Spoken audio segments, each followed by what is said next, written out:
not just coming to the gym and pounding weights, lifting heavy weights, moving them from point A to point B. It's learning how to optimize that muscle contraction. Bodybuilding, I mean, I'm not sure if all of you are bodybuilders are going to speak. I'm going to speak specifically to bodybuilding. It's not about moving weight. Your muscle cannot identify how much weight you're using. It's about how much tension you can create on that muscle.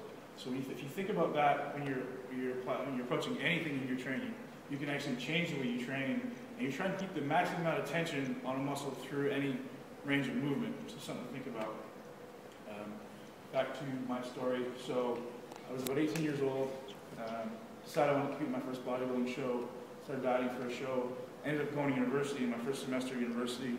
My show kind of overlapped with exams, so I stopped.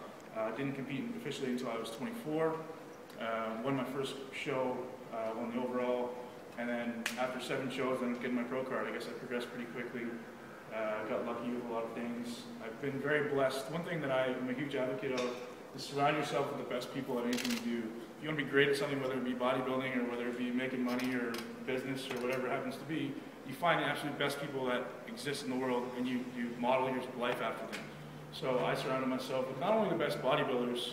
I've been very blessed to meet a lot of really, really great, intelligent bodybuilders, but also just the best trainers. Some of my best friends train the best Olympic athletes in the world. I have some friends who are brilliant nutritionists. So, being a person who tends to listen more than I talk, I sit around and I just take in what these people have to say and learn how you can apply it to yourself. So, just you guys being here, you're showing an interest to learn. So, like I say, any way I can give it back to you, I'm extremely happy to do so. So, if there's any specific questions you have, talk to me at the end of the seminar, or again, raise your hand at the end of our little discussion seminar here thing.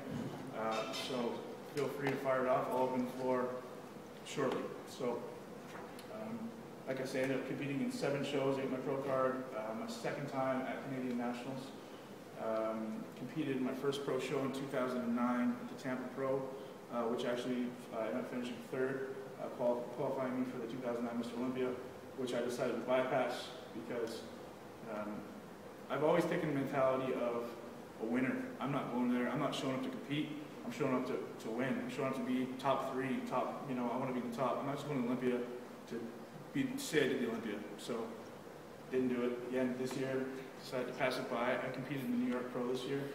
I got 7th place, so I guess it was a apparently controversial 7th place, but I'm never one to bitch about it. Take your place like a man and let fuel the fire. So that's been my journey. What fueled me? Yeah, I was a skinny kid. My family is not involved in fitness or health at all. It's just something that, I said, I don't want to be like my family. I want to be healthy. I want to live a long life. I want to be happy.